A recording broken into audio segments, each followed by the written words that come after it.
జిల్లా వైఎస్ఆర్ కాంగ్రెస్ పార్టీ అధ్యక్షులుగా పార్టీ అధ్యక్షుల వారు జగన్మోహన్ రెడ్డి గారు నన్ను నియమించినందుకు అతనికి ధన్యవాదాలు కూడా తెలుపుతున్నాను. ఏ నమ్మకంతో అయితే నన్ను ప్రత్యేకంగా నియమించాడో దాన్ని తప్పకుండా కూడా నెరవేరుస్తాను. ఎందుకంటే వైఎస్ఆర్ కాంగ్రెస్ పార్టీకి కానీ మాకు కానీ కార్యకర్తలకు కానీ గెలుపోవటంలో అనేది కూడా సహజమే.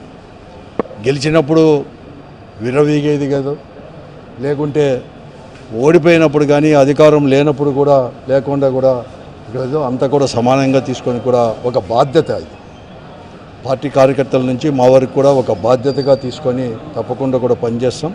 క్షేత్రస్థాయిలో కూడా పార్టీని బలోపేతం చేసుకోవడానికి అన్ని చర్యలు కూడా చేపడతాం.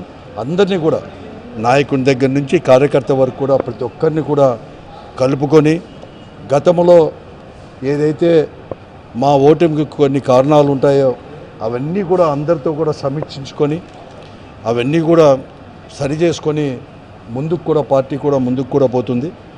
ఎందుకంటే ఈరోజు కూటమి అనేది కూడా గెలిచినది కూడా 3 మాసాలు కూడా పైపడింది కూడా అయింది. 3 మాసాలు అయింది కూడా.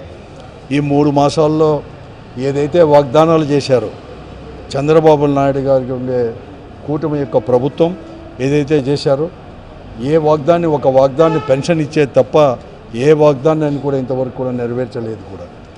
అలాగే ఈ జిల్లా సమస్యల్లో కూడా ఎక్కడ వేసిన దొంగలు అక్కడే ఉన్నట్లుగా ఉండే సమస్యలు కూడా కోకొల్లలు కూడా ఉన్నాయి. అవన్నీ కూడా మేము తీసుకొని కూడా పోతాం. ఈరోజు అధికారంలోకి వచ్చిన తర్వాత కూటమి అనేది కూడా ఒక రెస్పాన్సిబిలిటీతో ఒక బాధ్యతతో ఏదైతే వాగ్దానాలు చేశారో ఆ వాగ్దానాలు కానీ ప్రజల యొక్క సమస్యలు కానీ పరిష్కరించే దిశగా కాకుండా ఒక కక్షపూరిత ధోరణిలో కూడా ఈరోజు కూడా ముందుకు కూడా పోతూ ఉంది కూటమి కూడా. వారు కేవలం ప్రజల్ని మరీ ముఖ్యంగా వైఎస్ఆర్ కాంగ్రెస్ పార్టీ కార్యకర్తల్ని నాయకుల్ని కూడా లక్ష్యంగా చేసుకొని భయభ్రాంతులుగా చేసి వైఎస్ఆర్ కాంగ్రెస్ పార్టీని ఎక్కడ కానీ ముందుకు పోకుండా చేయాలని చెప్పేసి ఒక కుట్రపూరితంగా కూడా ఈరోజు ఈ అనంతపురం జిల్లాతో పాటు కూడా రాష్ట్రమంతా కూడా అదే విధంగా కూడా ముందుకు పోతుంది. అవన్నీ కూడా ప్రజాస్వామ్య పద్ధతిలో కూడా మేము ఎదుర్కొంటాం. ప్రతి ఒక్క సమస్యను కూడా ప్రజల యొక్క సమస్యను కూడా, ఎందుకంటే వైఎస్ఆర్ కాంగ్రెస్ పార్టీ అంటేనే పేదల పక్షాన నిలిచే పార్టీ, రైతుల పక్షాన నిలిచే పార్టీ, మధ్యతరగతి కుటుంబీకుల తరపున నిలిచే పార్టీ కూడా. వారి సమస్యలన్నీ కూడా ప్రభుత్వం దృష్టికి తీసుకొని పోయి అవసరం వస్తే ఏ పోరాటాలైనా కూడా చేసేసి కూడా మేము అన్నీ కూడా నెరవేర్చడానికి ఒక ప్రతిపక్ష పార్టీగా బాధ్యత కూడా ముందుకు కూడా పోతాం. అందుకోసమే త్వరలోనే ప్రతి కార్యకర్తల యొక్క సమావేశాన్ని కూడా ఏర్పాటు చేసి జిల్లాలో సమావేశం ఏర్పాటు చేసి సంఘటితంగా కూడా జగన్మోహన్ రెడ్డి నాయకత్వంలో ముందుకు కూడా పోతాం.